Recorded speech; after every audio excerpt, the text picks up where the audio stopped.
दोस्तों, अभय हिंदी क्लासेस में आपका एक बार फिर से स्वागत है। आज मैं एक नए नाटक के साथ, नाटक का नाम है भारत दुर्दशा, जो कि भारतेंदु हरिश्चंद्र के द्वारा रचित है और ये हमारे नेट के सिलेबस इकाई 8 के अंतर्गत आता है। आज इसके बारे में महत्वपूर्ण तथ्य, पात्र और इसके सारांश के बारे में चर्चा करेंगे। तो सबसे पहले भारतेंदु जी का संक्षिप्त जीवन परिचय देखते हैं। भारतेंदु हरिश्चंद्र आधुनिक हिंदी साहित्य के पितामह कहे जाते हैं, यानी कि आधुनिक हिंदी साहित्य के जनक कहे जाते हैं। इनका मूल नाम हरिश्चंद्र था और भारतेंदु इनकी उपाधि थी। क्या थी? उपाधि। भारतेंदु दो शब्दों से मिलकर बना है, भारत धन इंदु। भारत का अर्थ है हमारे देश से और इंदु का अर्थ है चंद्रमा से, अर्थात भारतेंदु को या भारतेंदु हरिश्चंद्र को भारत का चंद्रमा कहा जाता है। इनका जन्म 9 सितंबर 1850 ईस्वी को काशी के एक प्रतिष्ठित वैश्य परिवार में हुआ था। इनके पिता गोपाल दास थे, कवि थे, और इनको भी गिरधर दास उपनाम दिया जाता था, क्योंकि ये गिरधर दास उपनाम से कविता लेखन करते थे। भारतेंदु ने अल्प आयु में ही लेखन कार्य प्रारंभ कर दिया था। 15 वर्ष की अवस्था से उन्होंने साहित्य में लेखन प्रारंभ कर दिया था। उनका साहित्य के क्षेत्र में बहुमूल्य योगदान के कारण इनके जो आधुनिक काल का विभाजन है इनके नाम से ही कर दिया गया। और 18 वर्ष की उम्र में कवि वचन सुधा नामक पत्रिका निकाली। इन्होंने 3 पत्रिका निकाली, कवि वचन सुधा, बालाबोधिनी और भारतेंदु चंद्रिका, जिसे भारत मैगजीन के नाम से जाना जाता है या भारतेंदु मैगजीन के नाम से जाना जाता है। और 20 वर्ष की अवस्था में उन्हें ऑनरेरी मजिस्ट्रेट बनाया गया और वे आधुनिक हिंदी साहित्य के जनक के रूप में प्रतिष्ठित हुए। हिंदी साहित्य में भारतेंदु हरिश्चंद्र ने 1868 ईस्वी में कवि वचन सुधा, 1873 ईस्वी में हरिश्चंद्र चंद्रिका, जिसको हरिश्चंद्र मैगजीन के नाम से जाना जाता है, और 1874 ईस्वी में स्त्री शिक्षा के लिए बालबोधिनी नामक पत्रिका निकाली। उनकी लोकप्रियता से प्रभावित होकर काशी के विद्वानों ने, यानी कि भारतेंदु की लोकप्रियता के कारण काशी के विद्वानों ने 1880 ईस्वी में भारतेंदु उपाधि प्रदान की, जिसे भारत धन इंदु माने चंद्रमा होता, भारत माने भारत, तो भारत का चंद्रमा भारतेंदु हरिश्चंद्र जी को कहा जाता है। और साहित्य में अत्यधिक बहुमूल्य योगदान के कारण 1857 से 1900 ईस्वी तक के काल को भारतेंदु युग के नाम से जाना जाता है। और इस युग को डॉक्टर नागेंद्र ने पुनर्जागरण काल कहा है। इनकी महत्वपूर्ण कृतियों में वैदिक हिंसा न भवति 1873, सत्य हरिश्चंद्र 1875, श्री चंद्रावली 1876 ये भी नाटिका है, विशस्य विस्मोधम 1876, भारत दुर्दशा 1880, उसी का हम वर्णन कर रहे हैं। नील देवी, अंधेर नगरी, ये दोनों 1881 में प्रकाशित हुए हैं। प्रेम जोगनी और सती प्रताप 1883 ईस्वी में। अनुदित रचनाएं इनकी हैं। कर्पूर मंजरी मेन देखते हैं। रचनाएं तो बहुत सारी हैं। कर्पूर मंजरी 1875 ईस्वी में। राजशेखर कवि द्वारा प्राकृत नाटक का अनुवाद है, भारत जननी 1877 में। ये बंगला के भारत माता का हिंदी अनुवाद है। मुद्रा राक्षस 1878, विशाख दत्त के संस्कृत का नाटक अनुवाद है दुर्लभ बंधु। शेक्सपियर का मर्चेंट ऑफ वीनस जो है उसका अनुवाद हरिश्चंद्र जी ने किया है। इनकी जो प्रमुख कृतियां हैं, भक्त सर्वस्व 1870, प्रेम मालिका 1871, प्रेम माधुरी 1875, प्रेम तरंग 1877, उत्तरार्ध भक्तिकाल 1876-77 में प्रकाशित हुई, प्रेम प्रलाप 1877 और होली 1878, राग संग्रह 1880, वर्षा विनोद 1880, मधु मुकुल 1881, विनय प्रेम 50 1881, फूलों का गुच्छा खड़ी बोली काव्य है ये 1882, प्रेम फुलवारी 1883, कृष्ण चरित्र 1883।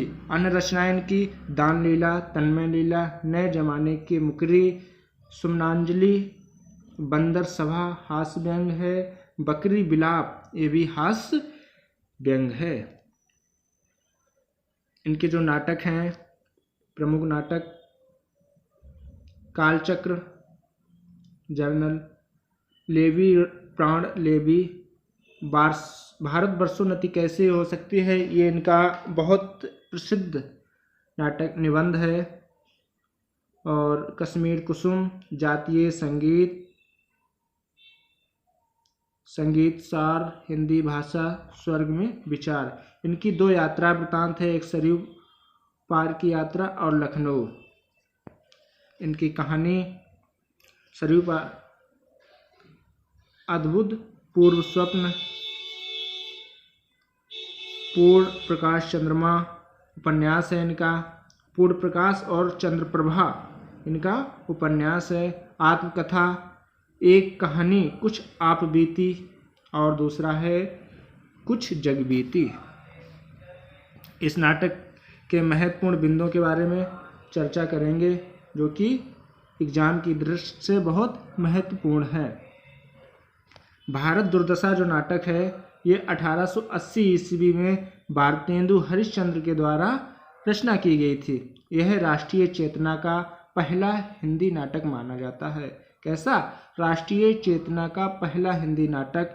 इस नाटक को मानवीकरण करते हुए प्रतीकात्मक ढंग से प्रयोग किया गया है। भारतेंदु जी ने अपने इस नाटक को नाट्य रासक मानते हैं। क्या मानते हैं? नाट्य रासक। ये नाटक वीर, श्रृंगार और करुण रस पर आधारित है।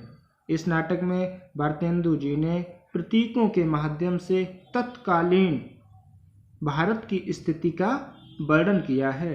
वे भारतीयों से भारत की दुर्दशा पर रोने और इस दुर्दशा का अंत करने का आह्वान करते हैं। वे ब्रिटिश राज और भारत राज्य के आपसी कलह को इस दुर्दशा का कारण मानते हैं।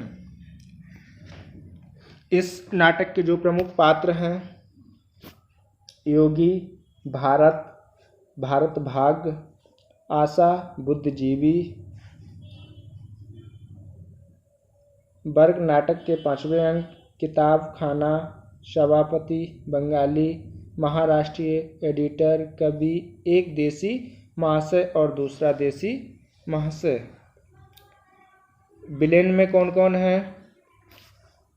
विलेन जो गद्दार होता है, भारत दुर्दैव, निर्लज्जता, सत्यानाश, फौजदार, रोग, आलस्य, मनुष्य और डिसलाइटी। ये भारत के तो विलेन हैं। ये खुद आलस्य, रोग, सत्यानाश, निर्लज्जता ये सब एक व्यक्ति के भी अंदर होते हैं, तो वो भी विलेन के रूप में अपना अभिनय करता है। नाटक का कथानक इस प्रकार है।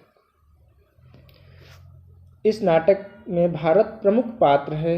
इस नाटक में भारत जो देश है वो प्रमुख पात्र है। इस प्रतीकात्मक नाटक में भारतेंदु ने भारत की दुर्दशा के सभी पक्षों को काल्पनिक प्रतीकों के माध्यम से स्पष्ट किया है। वह कहते हैं कि दीन कि दीन बना मैं इधर उधर डोलता फिरता हूँ। दीन बना मैं इधर उधर डोलता फिरता हूँ। दीवारों से अपना माथा टकराता हुआ जैसे जैसे दिन बीतते जाते हैं, मेरी विपदा भी बढ़ती जाती है। हे नाथ, मेरी रक्षा करो, मुझे उबारो। को नहीं पकड़त मेरो हाथ, 20 कूट सुत होत, फिरत मैं हाहा होए अनाथ। और अंत में वह मूर्छित हो जाता है। ये भारत, जो इस नाटक का प्रमुख नायक है, स्वयं भारत देश, वो कहता है को नहीं पकड़त मेरो हाथ, यानी कि मेरा हाथ मुझे बचाने के लिए कोई नहीं पकड़ता है। 20 कोट सुत होत, 20 करोड़, उस समय भारत की जनता 20 करोड़ हुआ करती थी। सुत होत फिरत मैं हाहा होए अनाथ, और 20 करोड़ पुत्र होते हुए फिर भी मैं हाहा इधर उधर फिरता मारा फिरता हूँ अनाथों की तरह। और अंत में भारत मूर्छित होकर गिर जाता है। इस नाटक में 6 अंक हैं। प्रत्येक अंकों का हम संक्षिप्त में सारांश देखते हैं। स्थान बी थी। एक योगी मंगलाचरण गाते हुए प्रवेश करता है। रोहू सब मिलके आभों भारत भाई। क्या कहता है? रोहू सब मिलके आभों भारत भाई, हाँ हाँ भारत दुर्दशा ना देखी जाए। क्या कहता है? रोहू सब मिलके आभों भारत भाई, हाँ हाँ भारत दुर्दशा न देखी जाए। वह अपने गीत में भारत के प्राचीन वैभव का गुणगान करते हुए वर्तमान दशा पर दुख प्रकट करता है और भारत के दुर्दशा के कारणों पर प्रकाश डालता है। लेखक का कहने का आशय है कि प्राचीन समय में भारत को एक सोने की चिड़िया कहा जाता था। हर मामले में संपन्न देश था, लेकिन आज उसकी दुर्दशा जो है वो देखी नहीं जा रही है। दूसरे अंक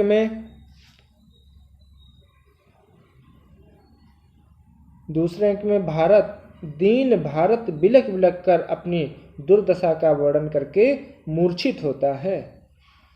उसी अवस्था में निर्लज्जता और आशा उठाकर ले जाती है।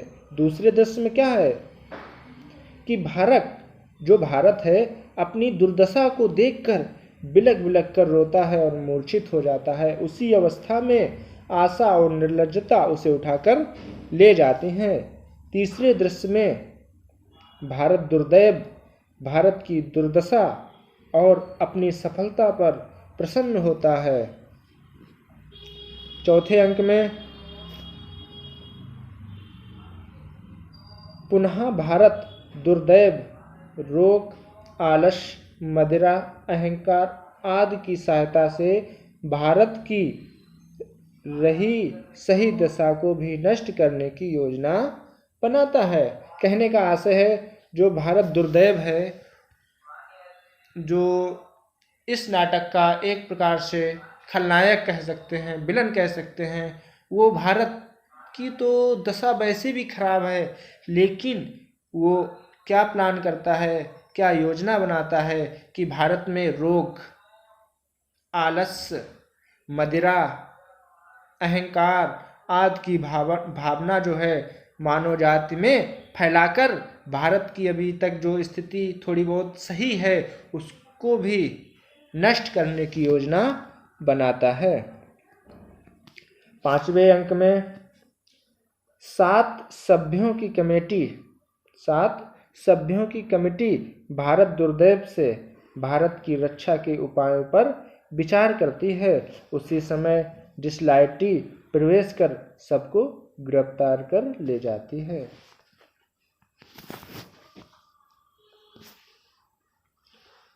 छठे अंक में भारत भाग्य मूर्छित हो जाता है।